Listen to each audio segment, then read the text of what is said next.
Okay, so Professor Hardesty is coming from the West Coast. So I had mercy on him. And since we have such a decent length of time for our class anyways, an hour and 40-minute class, he's going to come in when he's ready. It's right now 5:37 in Western Washington. So he's going to come in at about 10 to 6 his time, or maybe 6 o'clock his time. It is what it is. That could mean a lot of things. Okay. But so I'm going to give a little bit of an intro to what he's going to talk about beforehand, and then he'll join us anytime. All right. Any questions before I get started?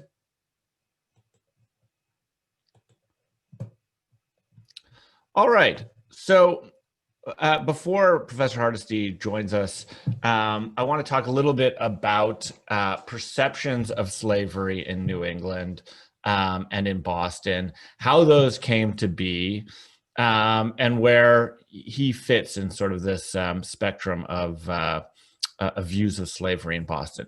But for fun, before I give my my little introduction, I made a poll, and I'm going to get your view.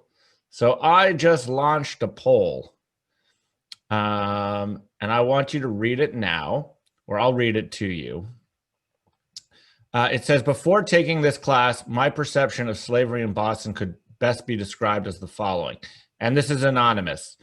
There was never slavery in Boston. There might have been a few slaves in Boston at some point, but slavery was not important to Boston's economy.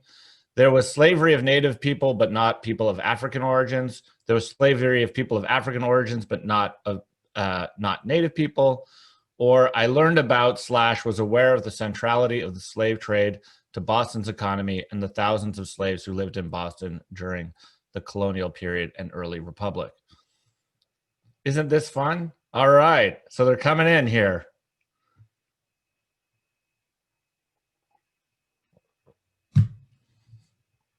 Sure is. All right.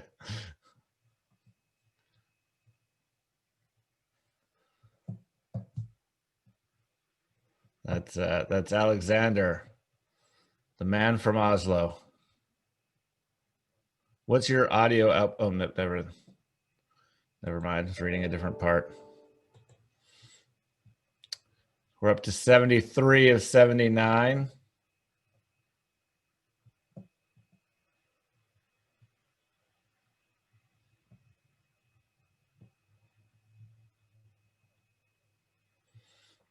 '74 of 79. Who are the laggards?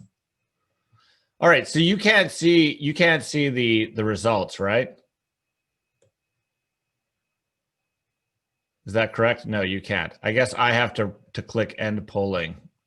All right, so we have 5 people who are going to get a coffee, I guess. So I'm going to click end polling, and I'm going to share the results. Boy, this is fun. Now you can see it, right? All right. I have to say that 43% of you learned about or were aware of the centrality of the slave trade to Boston's economy and the thousands of slaves who lived in Boston during the colonial period and early republic. That is way more than I would have thought, I would have to say. So that's fabulous. And the number 2, I would say that were the other were 43%, 32 and 32. I think that's much more the standard view. I'm very glad to see that nobody thought that there was never slavery in Boston. I think many people think that there was never slavery in Boston.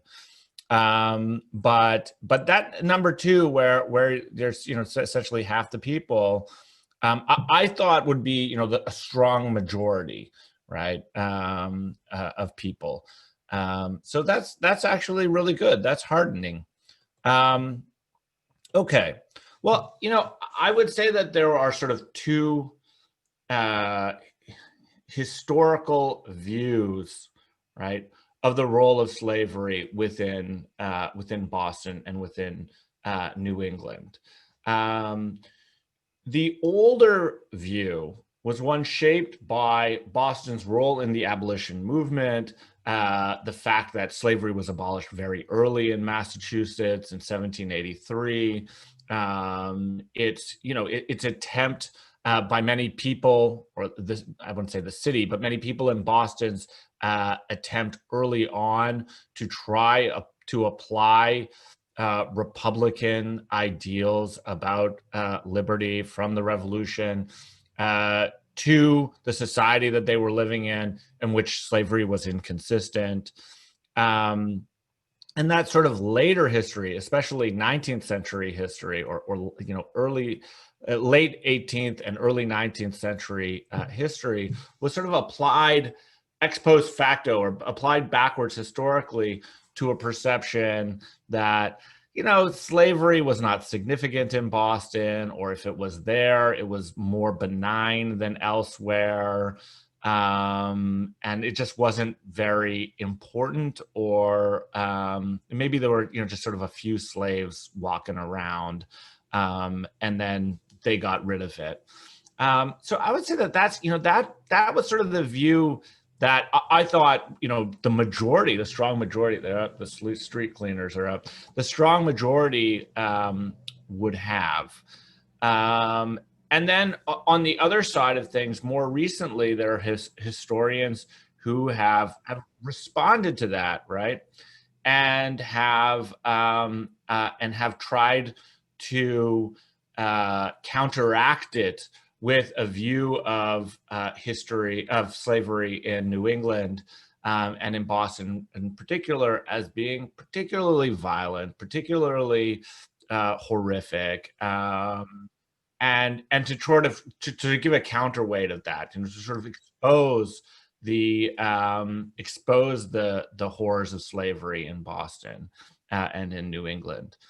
And in comes Professor Hardesty, who says, okay, let's look at it in context, right?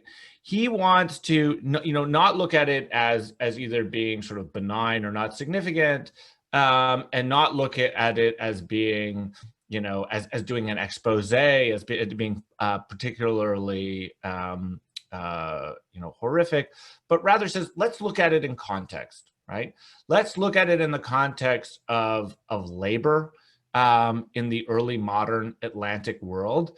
And as I think you're learning, from Professor Peterson to today's, that Atlantic history, the Atlantic world, is a really important way of viewing the history of Boston, right? That Boston is an Atlantic port city connected to hundreds of other Atlantic port cities on both sides of the Atlantic, up and down the Americas, up and down Africa to Europe.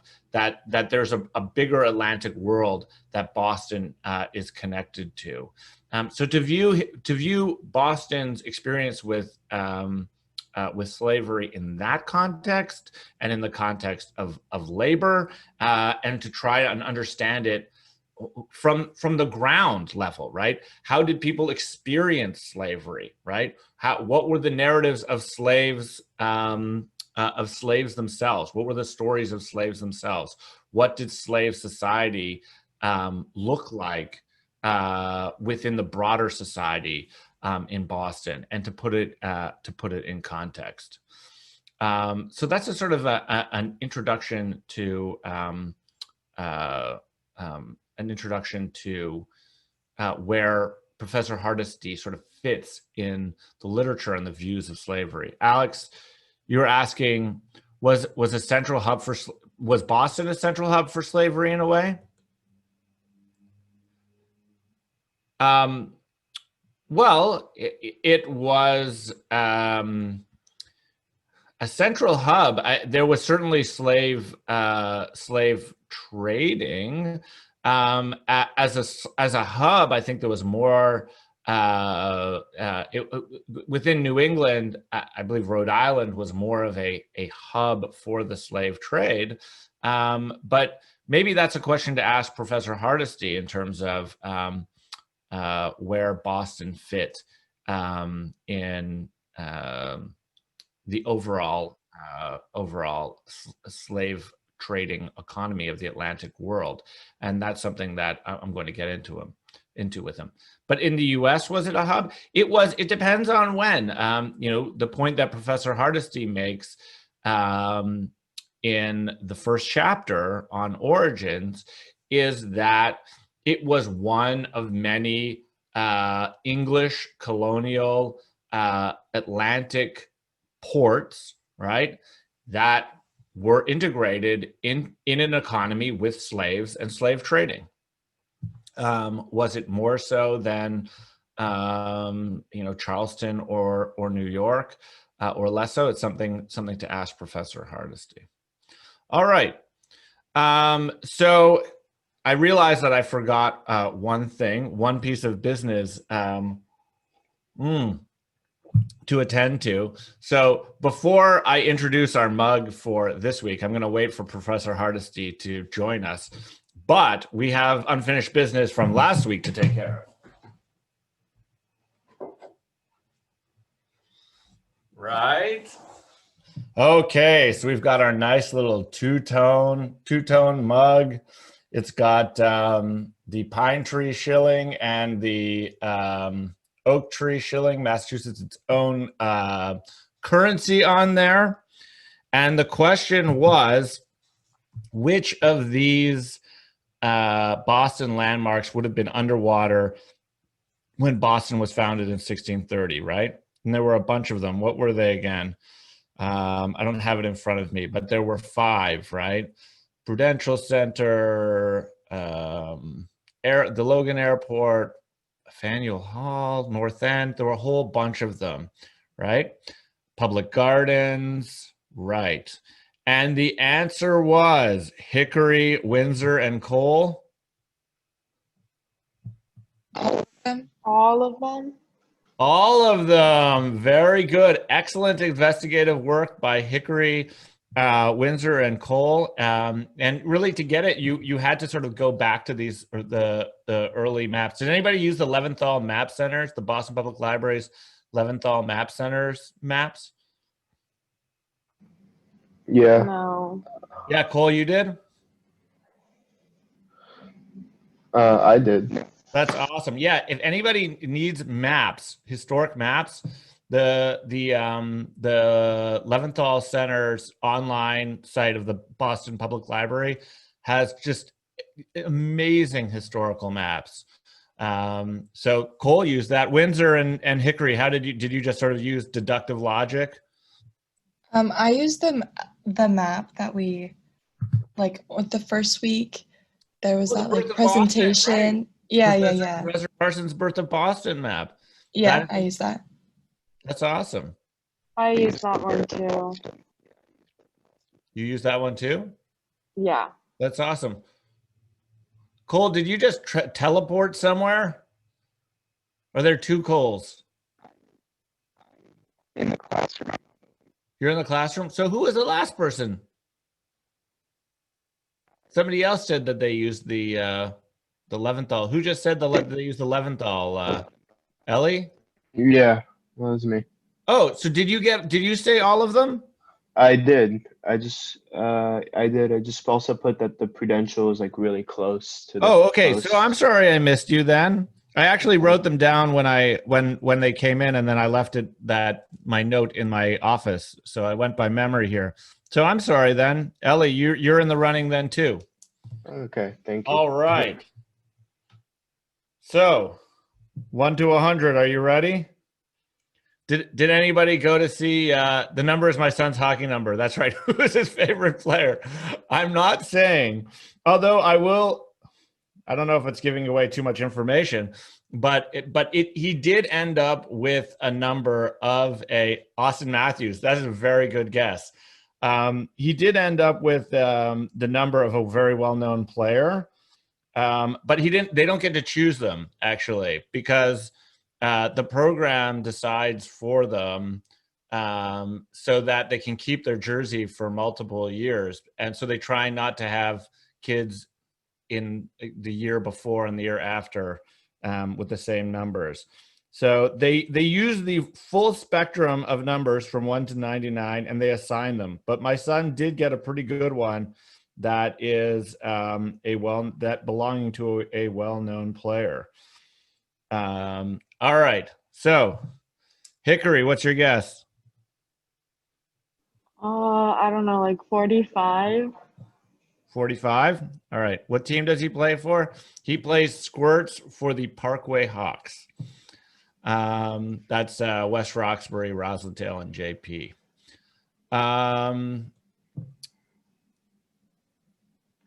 Cole? 51. Cole, you got one? All right. Ellie, you got one? Cole says 51. Ellie? I'm gonna go with Alexander Ovechkin's 8. It's a good guess. Windsor? 20. That's also a good guess. That's actually going to require some math for me to tell who is closest. No, it's Hickory. Really? Oh, Yep. yay. Oh, 37. 37. Okay. Who's that? Your son. That's true. I don't know any hockey. I'm not from here. Anybody? You don't get a Bergeron. Now they're coming in. You don't get a mug, but you do get credit. Yeah.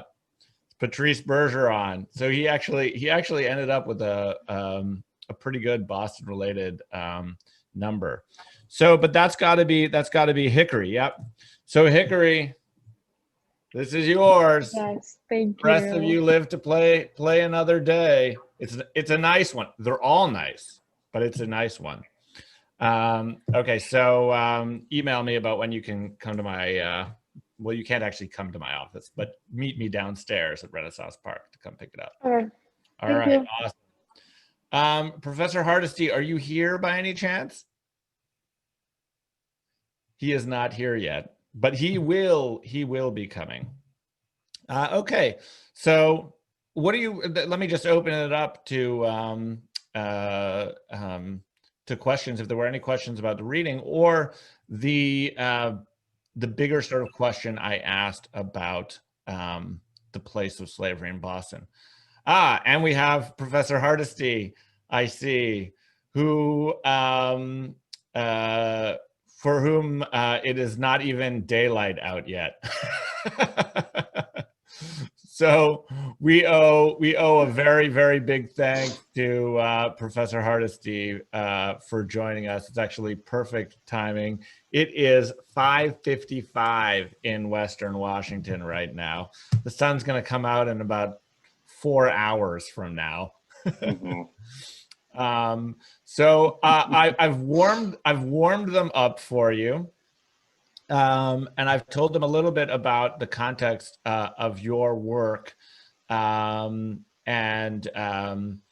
in that, you know, unlike earlier works of about slavery in Boston and New England, which read sort of the early abolition and in 1783 and the 19th century abolitionist movement backwards into colonial history to suggest that that slavery was somehow not significant or benign, and also between that and the sort of counterweight, which has tried to sort of paint slavery in Boston and in New England as particularly horrific and particularly bad, to view the history of slavery in Boston, especially in the colonial and early Republic period, within the context of labor and the Atlantic economy. So that's a sort of short version I gave to warm them up. I also, you might be interested in the poll we did. Is it there? Can you see it? I just pulled it up. Yeah. So I want to know what their perceptions were of slavery in Boston, and I gave them some choices. And I thought the strong majority would be for number 2, Mm-hmm. right? And that there would be significant representation in number 1. And you know, this is actually sort of encouraging, right? There's nobody in number one, and 43% really were aware before taking the class of the significance of slavery and the slave trade. So I think actually that's quite encouraging. No, it absolutely is. I think it speaks to the way in which perceptions are changing on this issue. It's really interesting because this is my first book, and then my second book is a much more kind of general overview of slavery in New England, and there's a huge generational divide, and so younger people like the folks in this class very much, I think, have their views very much reflect what's in the poll here. But older people, I mean, the number of them that come up to me after talks and say, "I never learned this," or "I'd heard something about it, but it wasn't, it was written off as kind of unimportant." And so I do think this is one of the major shifts, say, in the past decade, as there's been all of this scholarship on slavery in New England, slavery in Boston, is that I do think we're finally starting to see that the conversation as a whole shifting, where people accept that slavery did exist in New England, and it was important. Yeah, no, absolutely. And you are playing a key role, if not the key role, in that shifting conversation. And so with that, I want to give you your proper introduction, okay?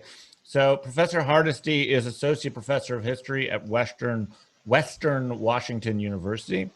And in addition to Unfreedom, which you all read a significant portion of, he's also the author of the recent book, Black Lives, Native Lands, White Worlds, A History of Slavery in New England, which is a larger overview and synthetic history of slavery in New England, which is worth purchasing. And I want to say that we should all look forward to his next book because it involves chocolate and profiteering and very cool stuff. It's called The Case of the Rising Sun, A Tale of Smuggling, Murder, and Chocolate in Early America. And it's about an 18th century slave trader and chocolatier. So that should be really, really fun to read. And as we know, Professor Hardesty is a great storyteller. So the last thing I want to say is we have a very, very nice mug. We just did the showdown for the last one for Professor Peterson's class, which was won by Hickory Shaver, who we did a closest number to between 1 and 100 to my son's hockey number, which is 37. He wears Patrice Bergeron's number, and there were some close ones. So for this one we have, it's really nice. You can see it. It says Slavery in Boston, and on the front we have the grave of Frank, servant to John Hancock, right? This is in downtown in the I think by the Park Street in the granary, in the Park Street, the one next to the Park Street. I keep wanting to say shul, but that's not right. Church, yes. That's what it's called. And on the back we have the history of Boston, NUN History of Boston 2020, with the grave of Jane, who was a slave of Andrew Borden, who died in 1740. So two really interesting images, and this will belong to somebody. I'll give you the trivia question from Professor Hardesty, or he'll give it to you at the end. It is a really good one. Okay, so without further ado, Professor Hardesty, would you mind just giving us a sort of really quick sort of overview of why you wanted to write this book? Yeah,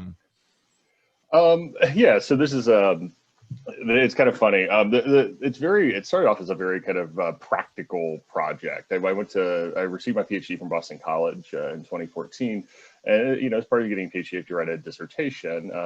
I've always been interested in colonial American history, history of slavery, things like that. And I had this kind of grand idea for writing a history of tobacco cultures around the Atlantic world, just comparing Virginia to Cuba to Brazil. I actually learned Portuguese to do the project. But I ended up realizing I also wanted to finish graduate school. And I wanted something a little more manageable. And I'd heard from one of my advisors about the amazing legal records that are available from the courts in colonial Massachusetts that discuss in which you can find enslaved people. And so I started sampling some of these records, going to the archives, taking a look at the Massachusetts State Archives down on Columbia Point, and taking a look. And what I found was nothing short of amazing sources, sources that you oftentimes do not find in English from the 18th century, depositions and testimonies of enslaved people talking about not just, you know, the sort of moments, the crimes and things like that they're involved in as witnesses or as defendants or whatnot. But also they're talking about their everyday lives, they're talking about their families, they're talking about their friends. And it made me realize very quickly that this was a pretty good dissertation project. And it wasn't just one of convenience, you know, it was also, I could actually say something fairly important about slavery in New England, slavery in the Atlantic world, using these records. And so I very quickly became just entranced with what I was finding, and that was the kind of basis of Unfreedom. You're muted. I muted out so you could speak and without the background noise, and then I have to remember to put it back on. No, that's perfect, and we will come back to this question of sources because it's really fascinating. But I was going to ask you if you could maybe say a little bit more about what I think it's fair to say is the central thesis of the book, that there is this continuum of unfreedom, that life in the early modern world wasn't a binary between freedom and slavery, but rather a continuum of unfreedom. Could you explain that for the lay people a little more? Yeah, absolutely. And so, you know, you actually opened today talking about, you know, the way in which the history of slavery in England had been narrated, which is we read it backwards from emancipation, from abolition backwards. And there's a real problem with that because oftentimes it really misses the context of the world in which it was occurring. The time frame matters, I guess, would be the short answer to the question. The 18th century was very different from, you know, the 19th or the 20th or our own 21st century world, and especially the way in which most people envisioned the way in which society was organized, the kind of social order. It was a very hierarchical world where the majority of people were or had been in some sort of dependence or bondage at some point in their life, what I would call unfreedom. Unfreedom's not a word, by the way, but when you have a PhD, you can make words up. So you made it a word. It's a word now. I guess so.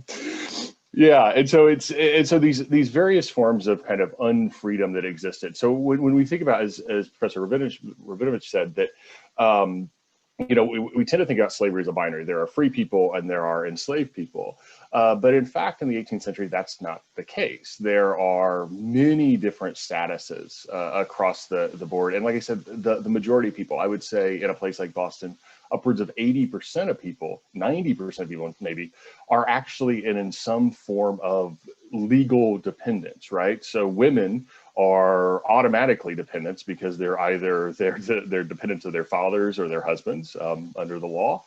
So there's half the population, right, is bound. But you also have enslaved people. You have indentured servants. You have apprentices. You have what are called pauper apprentices in Boston. So poor children that are bound out to work by the town government. So you have all of these different kind of statuses of people that put them in some state of bondage or dependence. And even for most kind of free adult men, at some point in their life, they had passed through a state of dependence, either as an apprentice or as a clerk or in some, this was a way in the 18th century, people saw dependence as a way of kind of ensuring that the hierarchy remained, ensuring social order, but also sort of, you know, training people to be adults. So it's very common, you know, for neighbors, and this is whether in England or in the colonies, to essentially swap kids when their kids are teenage, kind of, tweens or teenagers. The daughters would be bound out to the neighboring wife to learn how to be, take care of a household. The sons would be bound out to a neighboring craftsman or farmer or something to learn a valuable trade. And that's the very kind of basis. So like I said, almost everybody, even if they were free in the moment, had passed through this state of dependence. And so that's the kind of key way of understanding this world, is that everybody either was or had been bound, and it wasn't such a clear dichotomy between slave and free. And that's the way the kind of 18th century world operated. And so then the question behind the book then is, if that's the way the world operated, what does that mean for enslaved people and their lives? If they're living in a world where there's all of these various shades of dependence or a continuum of unfreedom, how does that kind of shape their everyday lives and how they interact with one another, how they interact with other people, how they interact with their enslavers? That's really, really helpful and a useful way of looking at it. And I like the way that you connected it, even in that answer, to the way unfreedom, or the way the hierarchy of English society in England itself were. Of course, this is a one, as Mark Peterson said, Boston was one node within the Atlantic. We talked about one node specifically within the Puritan Atlantic, but of course it was one node within the broader Atlantic world. So, I mean, I think that's a good segue to ask this question of why slavery, or how slavery works particularly well as a focus of understanding Atlantic history and the Atlantic world. But before I do, I'm just gonna, I see a good question in the chat from Daniel, whether people at the top of the hierarchy started lower within the hierarchy. It's yes and no would be the quick answer to that. That in some ways, right, that if you're born into wealth, by and large, you're not going, right, you're going to end up at the top as a kid. But that said, even as a child, you're probably going to go through some state of dependence. You're going to be a clerk or something. In the 18th century, people don't use the word boss, they use the word master. And I think that's a really key thing for understanding. So even if you're a clerk, your employer, the merchant who employs you, for example, is your master, and that's how you would refer to him. And so, if you're born into wealth, you're obviously going to be born into that kind of more upper part of the hierarchy, but you still will, more likely than not, pass through some state of dependency. Ship captains do this, merchants do that. And of course, it's especially true in the colonies where there's not an aristocracy, where you're not, there's not this kind of hereditary nobility, but rather so much of the social hierarchy is dependent upon wealth. And so now you need, future generations to sustain that wealth. And so you want to ensure your child becomes a productive adult to kind of continue the family legacy sort of thing. Right. And there was a possibility. I mean, people might of course, know the story of Ben Franklin, right? Where there was, of course, a possibility within the colonies to rise within the hierarchy, although I don't know how much Ben Franklin's story was the norm. Not really, but it's a good story. And I'll circle back to Ben Franklin in a bit, but okay, our conversation, good. Yeah. Sounds good. Daniel is saying Boston Latin alumni, he's one of our Boston Latin kids in the class. Okay, so let's maybe go back to the question I just asked you about, why slavery works as a great lens for understanding Atlantic economies, the connection of Atlantic ports, the Atlantic world. Yeah, I mean, so slavery is, I think, the ultimate way to study Atlantic history, because it's inherently shows the sort of interconnectedness of the Atlantic world. Because if you study enslaved people, you're studying folks who have been either trafficked away from the coast of Africa or trafficked away from elsewhere from one point to another. And so you literally follow the movement of people across the Atlantic. And so if you want to talk about that kind of interconnectedness, slavery is the best lens to do that. Because then not only are you talking about enslaved people being trafficked and you know, moved around, but you also are going to talk about the sort of economies that sustain slavery. And I'm sure Mark talked about this, you know, the provisioning of plantations and things like that in the West Indies, which was the kind of cornerstone of Boston's economy. That if you want to look at connections, slavery is a great way to do that. But you can even go deeper, you know, in terms of interconnectedness. If you think about, you know, the movement of goods and people, and slavery illustrates that. You know, if New England and Boston especially is important to the movement of those goods and people and feeding plantations and things, look at the crew members of those ships in Massachusetts, as you all read in chapter 4. A very large percentage of Boston enslavement in Boston were sailors, and so there's all of these sorts of layers of various, you know, kind of ways in which this world's interconnected that slavery really shines a bright light on.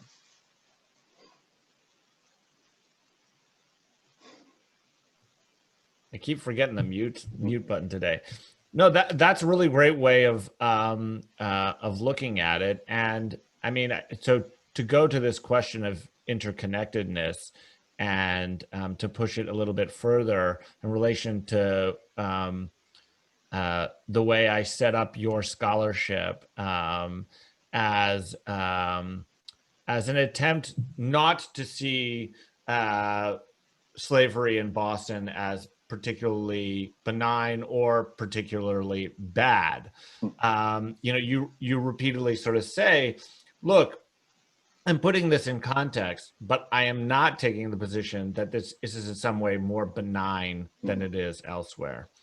However, I mean, just to push a little, you know, your descriptions of slavery in Suriname are pretty horrific, right?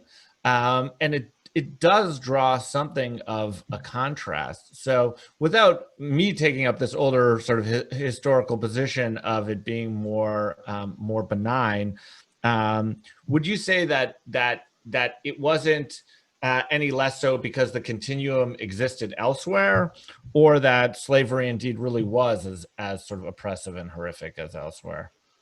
Yeah, so there's kind of two ways to answer the question. And the first will speak to the second part of the question, then I'll speak to this, you know, does the continuum exist elsewhere? And, you know, one of the things when I think about slavery, and it's certainly not it's something my graduate advisor kind of, she kind of drilled into my head, where, you know, when we don't want to think about slavery as good and bad, right? There's no such thing as good and bad slaveries. There's better and worse slaveries is kind of how I think about it. And certainly Boston in many ways falls on the kind of better side of that spectrum. That said, slavery in Boston was going to be, it's violent in different ways than, say, Suriname, which is so openly this employment of essentially what historians call terror, the kind of terroristic violence against public, you know, displays of violence against enslaved people to kind of, you know, force them into working and submission. You have different types of terror and violence in Boston. Slavery is much more psychologically devastating in Boston. Enslaved people tend to be isolated, even in a town like Boston, where there's you know, a large enslaved population. When enslaved people go home at night, they're oftentimes the only enslaved person in their enslaver's household. So they're constantly being watched and surveyed. And so that doesn't happen in a place like Suriname or Barbados, where at the end of the workday, they go back to the slave quarters and they're in a community of other enslaved people. They can worship how they want. They can, they speak their African languages. They cook their food from, their traditional cuisines and things like that. And so there's a difference in the types of violence and the nature of violence. So you don't see the kind of as much as the kind of open, beatings and things like that you would see in Suriname. But you do have this kind of psychological violence. And that's why there's an exceptionally high suicide rate among enslaved people in Boston compared to other places. So that's the kind of one answer to the question. We talk about two continuums here, right? The continuum of unfreedom, but also this continuum of better or worse. And in Boston, we can argue about where Boston falls, and I tend to kind of fall somewhere in the middle. But the other question is, what does this mean for this idea of a continuum of unfreedom? Well, that was not unique to Boston. This was something that sort of characterized the Atlantic world as a whole. It all operated in this before the Age of Revolutions, right? There's this continuum kind of exists everywhere. And one of the things to keep in mind about, well, how does this continuum exist? How does this sort of hierarchy exist? Is it's maintained with extreme amounts of violence. And you can read this in accounts of Suriname or of Boston, just the sort of everyday or quotidian violence that's in that's in slavery or in these societies. And so if you think about, it's not just enslaved people being abused, it's criminals are openly and publicly punished. Soldiers and sailors are publicly abused and punished under very stringent laws.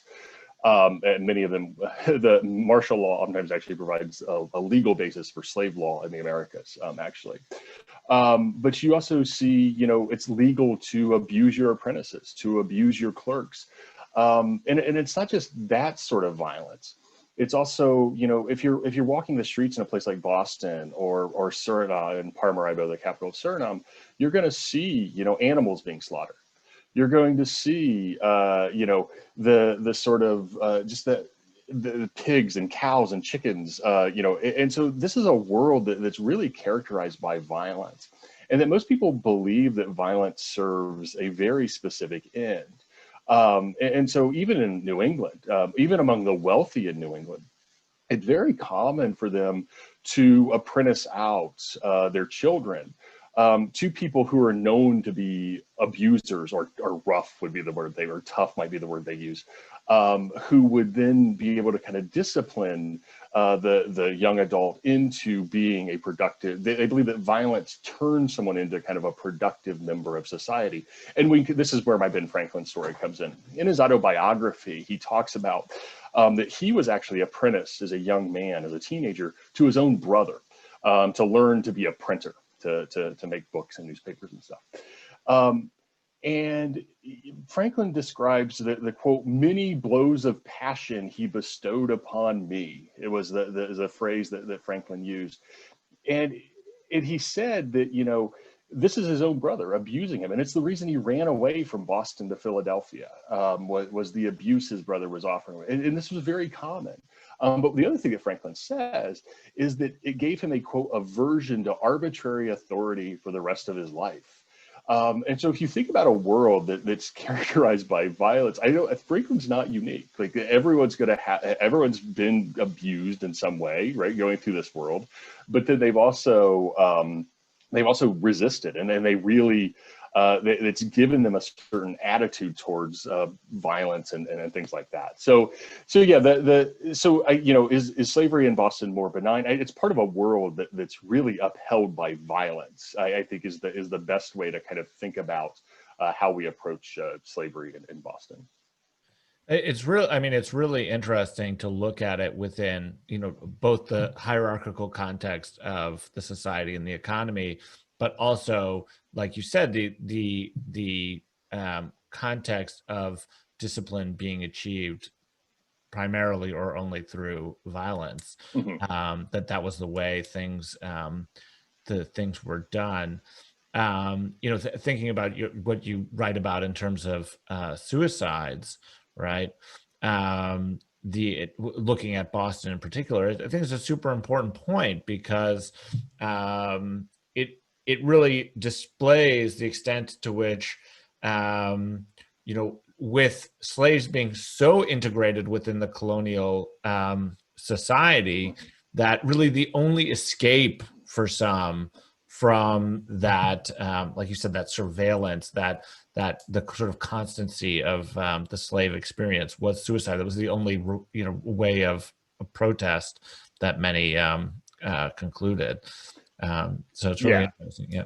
Yeah, absolutely. This in some ways this is really worse in New England, right? Like if you run away, where do you go? Right. Suriname, they joined these Maroons, right? And you could fend for yourself. But here, yeah, like you Yeah, said, because you escape into the countryside in New England. I mean, it's a majority white. You're gonna, I mean, your skin color marks you, and that's the, and so they're kind of, they're be quickly recognized and questioned because of this kind of association of blackness or Africanness with slavery.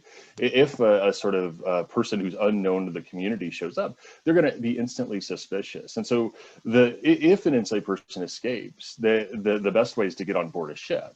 But then the ship captain's taking a risk, and the ship captain's not going to take a risk unless you offer something in exchange. So if you're a man who knows how to sail, you could probably escape pretty easily on an onboard ship. If you're a woman who's not going to offer much to the captain, he's not going to risk himself. He makes himself legally liable.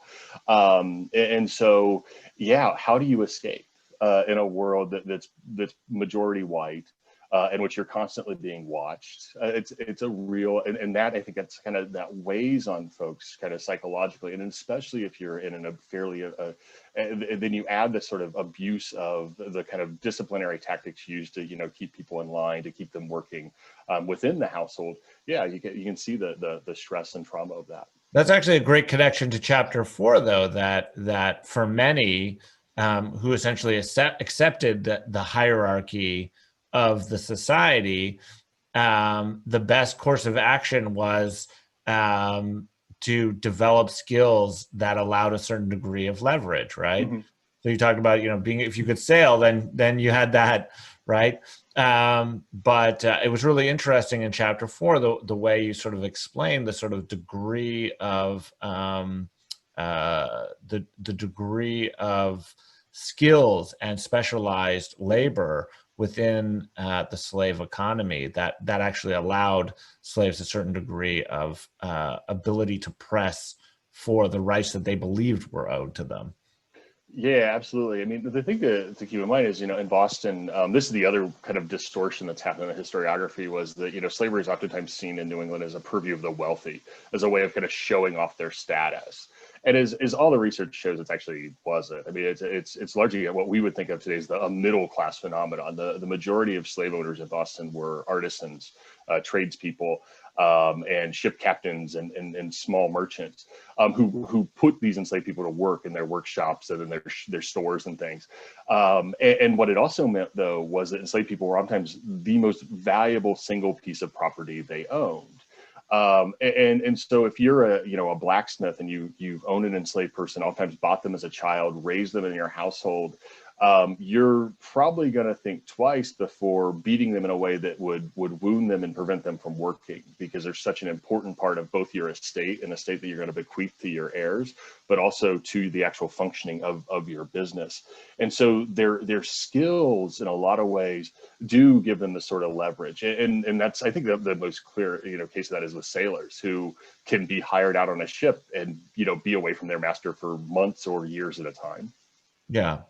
No, that's really interesting, and I think it is an important part of the story that gets left out. Although we do, I think we do learn about it when we learn about migration of former slaves from the South to the North, right? Mm-hmm. We hear about the fact that many were in a stronger position for employment when they came north if they had specialized labor that they had developed in the South. I mean, I just read this specifically about the Charlestown Navy yards, that there were former slaves who had developed shipbuilding skills specifically in the South that were able to gain employment in the Charlestown Navy Yard when Boston was a particularly hostile labor market for blacks.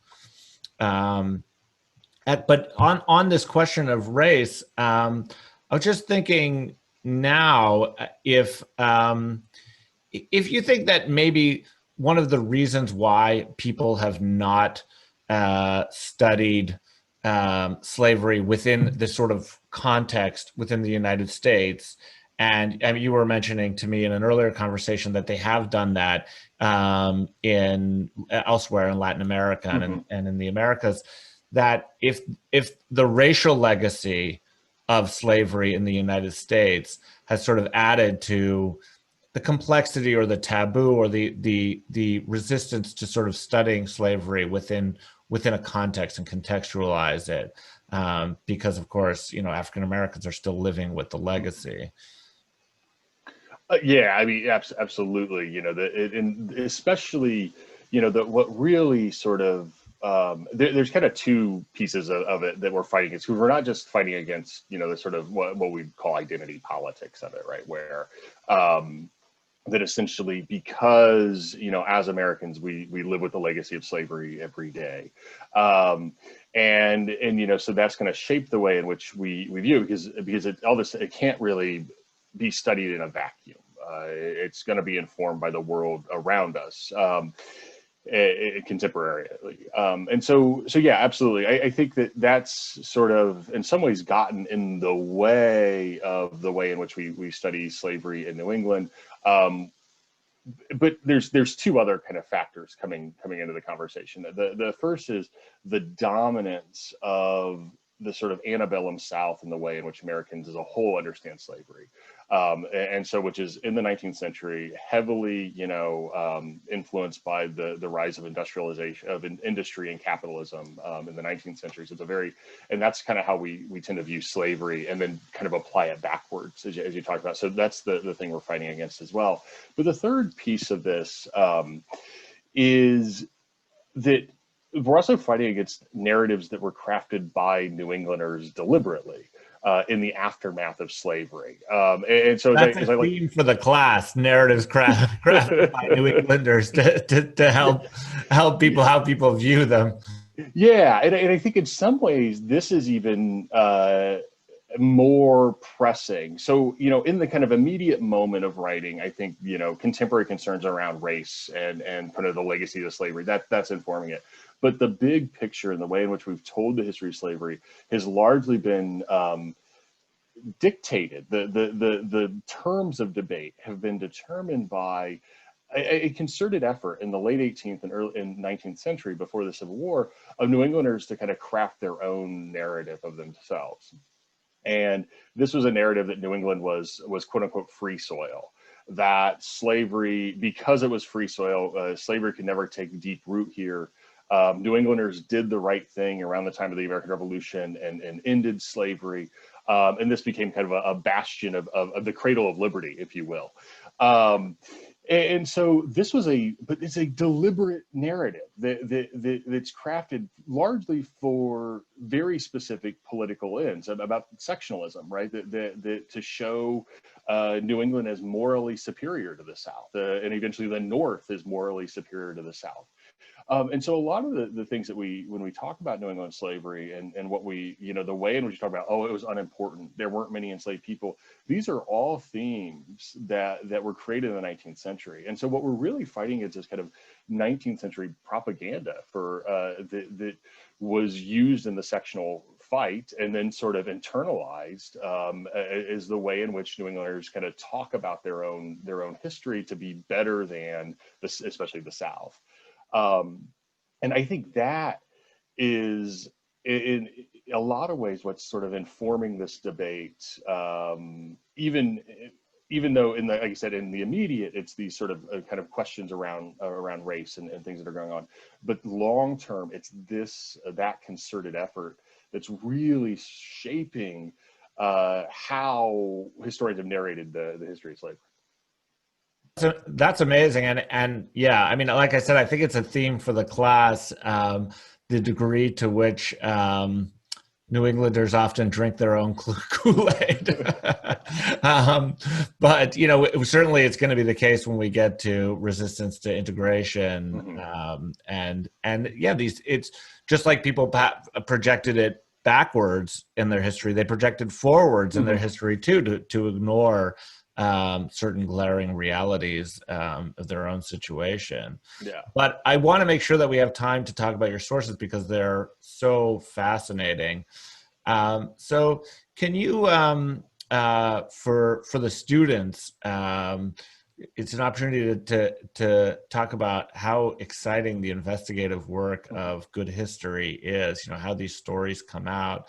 And if you could sort of maybe give us a a view of the sources, as well as some of the problems and opportunities that you encountered researching the book. Yeah, absolutely. So, one of we have to foreground it in the way and the issues of studying slavery in the English-speaking world. Spanish and Portuguese are a little different, French a little different, but in the English-speaking world, especially when you look at the plantation societies of Virginia, South Carolina, Barbados, most of the records that relate to slavery are business records, plantation accounts, how much tobacco or rice or sugar or whatever is produced. Account books about, who's being bought and sold, what's being bought and sold. And so and then what we probate records. So, inventories taken after somebody dies or a will or something like that. That's the kind of basis of sources. And so if you want to talk about enslaved people, you oftentimes literally get a name, like just listed a name. Maybe if an enslaver is particularly meticulous, they might require their overseer to write reports or something. George Washington did this famously. Thomas Jefferson did as well. And so that's maybe a little bit in correspondence, but that's likewise going to relate to the business side. New England's very different in that the record keeping was much better for one. And I do think, the Puritanism matters here. Puritans tended to be fairly self-reflective. They write a lot, and a lot of that writing does not just pertain to business. So they're writing to friends and family, and so there's personal letters. They're writing about theology and whatever. But the most important thing for this project were the legal records, as I mentioned at the beginning. Most other colonies in the English-speaking world and this includes New York, so it's not like just a Southern thing, had special courts for enslaved people. And the record keeping was not particularly well done. If you're lucky, you get a docket book that lists the case and maybe what the case was about and maybe a verdict. But by and large, they just didn't keep records. These were kind of adjudicated and moved on. In New England and in Boston, enslaved people had access to the courts. They were tried if they were a defendant. They were tried in the regular courts. Sometimes they're plaintiffs, right, filing suits for various things. They're witnesses, and so they come into court. And when you come into court, you're oftentimes asked, your question. You give a statement, a deposition or testimony, and so here we have enslaved people talking about their own experiences, so whether oftentimes related to the matter at hand, whatever a crime or whatever it was. But as I mentioned in the beginning, they're also talking about their family, their friends, their workplace, who they know, where they go, their everyday lives, and so this is a really kind of amazing set of records because you can actually hear the voices of enslaved people talking about their lives, and that's near impossible to do anywhere else in the English-speaking world. And that's what kind of drew me to this project were these records. I found over 300 of them, various types of testimonies and depositions in the Massachusetts State Archives from between 1700 and 1775. I'm sure there's more. Every time I go back to the collection, there's more. They're not particularly well organized. Is part of the problem with the collection. It's hundreds of thousands of pages of court records that you have to kind of go through. But it's fun of being a historian. Yes, yeah.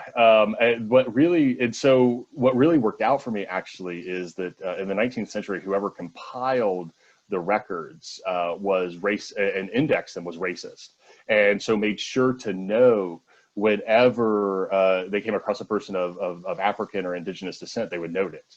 And so in the index, you have a pretty good record, but then there's records that went unindexed or that were part of larger cases that are still there. But yeah, so there's a lot there. And to be able to dig into that and to hear the voices of enslaved people. Now, these records are problematic.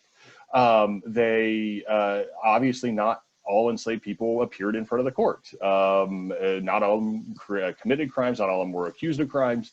So it's a fairly, narrow group of people. There's all sorts of power relations at play, right? So are the enslaved people just saying what they think the judge wants to hear to avoid punishment?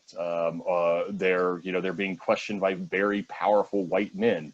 We have to take all that into account, but it doesn't, at the end of the day, it's not enough to ignore these records altogether. In fact, I think that it's more important to engage them because of what they can tell us about the lives of enslaved people, and that we have to read them despite the problems, and sort of understand, and with those, and kind of keep those problems in mind as we try to piece together the experience of these folks who otherwise don't really have a voice. Even if it is a non-representative sample, it's still something, and something that we oftentimes don't have access to otherwise. That's really fascinating. I'm sure a lot of the students find even the concept of a slave being a plaintiff in a case in a regular court to be counterintuitive, right? Because it suggests sort of your point, like you said, that there was a hierarchy. Slaves were unquestionably at the bottom of that hierarchy, but they successfully resisted when they learned, and you talk about this in the book, when they were able to learn the law, when they were able to learn how they could navigate it, and what rights they had within it. And this is perfect. I mean, we're running out of time. The last question I wanted to ask actually related to a question a student asked before they came on, which was about, to what degree Boston was a hub for the slavery or for the slave trade, or it was, where it fit, I guess something like we talked about before within the Atlantic world for slavery and the slave trade. But you only have 30 seconds. Okay, very quickly. So Boston's very different than other places. It's not a major hub of the transatlantic slave trade. So they're not there. I think there's only like 100 or like 100 and a few more ships that go from Boston to West Africa to the Caribbean, the kind of traditional triangular trade. Boston is not a hub of that per se. Rhode Island is, but not Boston. Boston's slave trade is related to its provisioning of plantations in the West Indies, where they're sending, salt fish and timber and agricultural goods to the West Indies. And oftentimes what they do is they buy enslaved people and traffic them within the West Indies, or traffic them back to New England. And this is not, a lot of times it's only a handful, 2, 3, 4, 5 people that they traffic captives. But sometimes, the project you mentioned, my new project, it was actually the mutiny that occurred on this ship that I'm studying. It was an illegal slave trading voyage of a Boston ship captain, and there were 40 or 50 enslaved people being trafficked from Barbados to Suriname. So sometimes you can have very large numbers, but it's largely inter-American. So it's not crossing the Atlantic. It's largely inter-American, and that's kind of Boston's slave trade. And especially younger merchants who are on the make, they're the ones that are dabbling in this sort of slave trade. Thank you so much. That is absolutely perfect. Thank you for getting up before the crack of dawn. Okay, students, you had to read 3 chapters through the library, but you should buy the physical book yourself, Unfreedom. It's wonderful to have in your library. And I want to give the question for next week. Pay close attention. This is from Professor Hardesty. Which Boston cemetery contains nearly 1,000 mostly unmarked graves of enslaved and freed blacks from the colonial and revolutionary eras? And I'll put it as an announcement in Canvas. But I love this one. It's absolutely perfect. So thank you so much for getting up so early and for talking to us about this. It was really a lot of fun. And, thank you for having me. It was really great. And unfortunately, I have to let the students go, but they're all in the chat, if you can see, giving you their props and their thank yous. All right, take care, everybody. Yep. Thanks a lot. Bye. Bye. Lots of thank yous. Yeah, dozens of them.